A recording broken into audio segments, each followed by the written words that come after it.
Hello, and welcome to my second video in my linear algebra series. Today I'll be talking about matrices. What is an augmented matrix?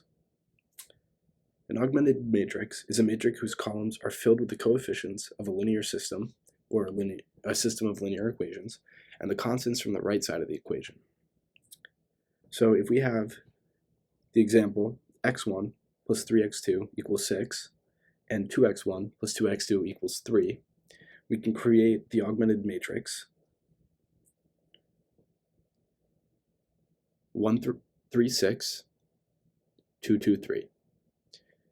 And we write that as a 2 by 3 matrix, which means there are 2 rows and 3 columns. When talking about matrices, we always give the length of the row by the length of the column, and we always say rows first. Augmented matrices are useful because they can help us find the solutions to linear systems.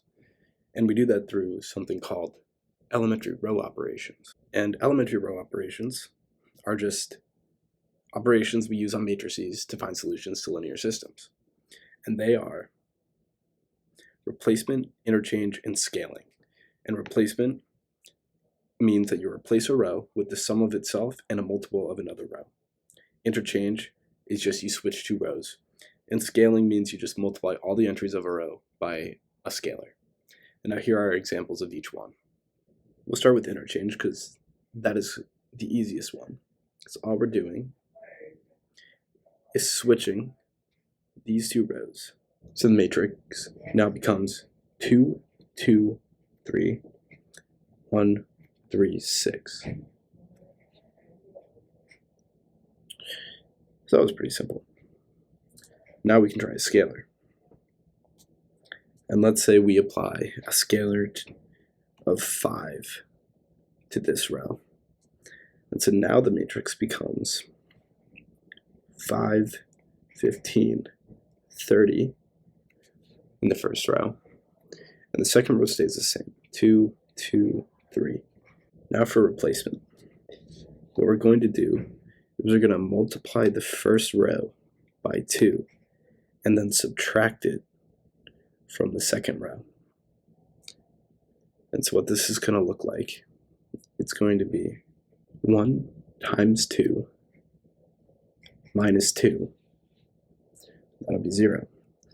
And then 3 times 2 minus 2 is 4.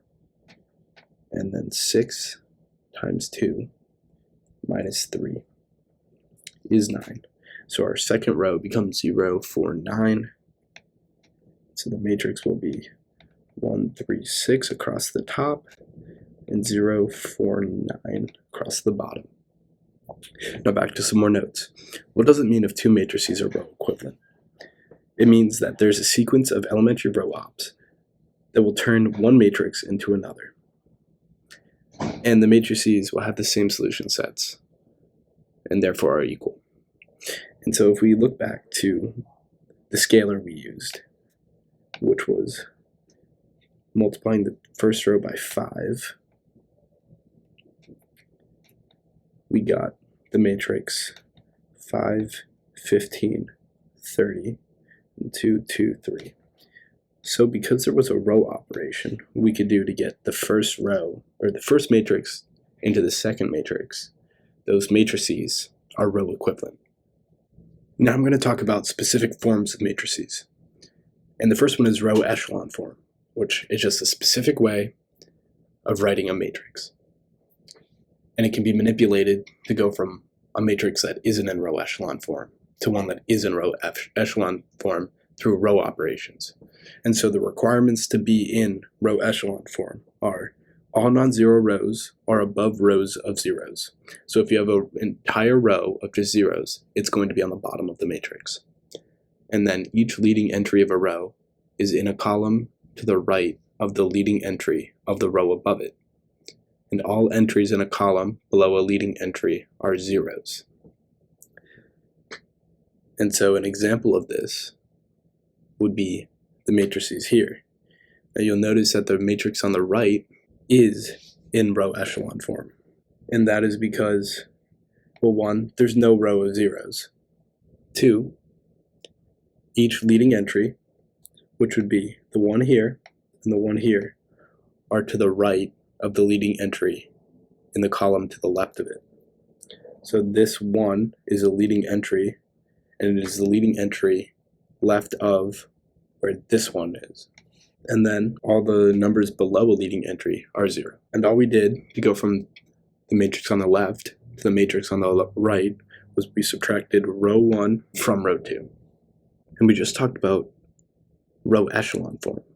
And now we're going to talk about reduced row echelon form, which has all the same requirements as row echelon form, and 2 more. So it has the first 3 rules that were in row echelon form, which were these up here. And then the leading entry in each non-zero row is 1, and each leading 1 is the only non-zero entry in its column. So if we look back at the example before, so is our matrix in reduced row echelon form? It does have leading 1s. And what could be deceiving is the column on the right is not zeros. However, that's our answer column. Or if we go back to the previous, the original example, which was x1 plus 3x2 equals 6, and 2x1 plus 2x2 equals 3. The answers are on the right side of the column. So the left side of the column is still not in reduced row echelon form. However, we most certainly can get it into reduced row echelon form if we subtract the bottom row from the top row. If we do that, we get, or my apologies, if we multiply the bottom row by 3 and then subtract it from the first row, we'd get 1, 0, 2 times 3 is 6, 4 minus 6 is negative 2, 1, 2, this is 0. And now this matrix is in reduced row echelon form because we are looking at this part. It's also important to note that reduced row echelon form is unique. So every matrix will only have one reduced row echelon form, but every matrix could have multiple row echelon forms.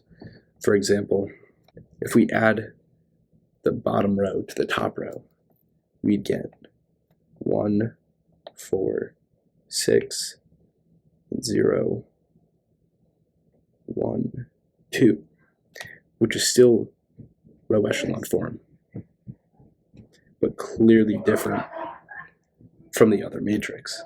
And one last thing, it's important to know what these ones are called. So specifically ones that are in a matrix that is in reduced row echelon form are called pivot positions. And that's just the ones in the matrix that are the leading ones in reduced row echelon form.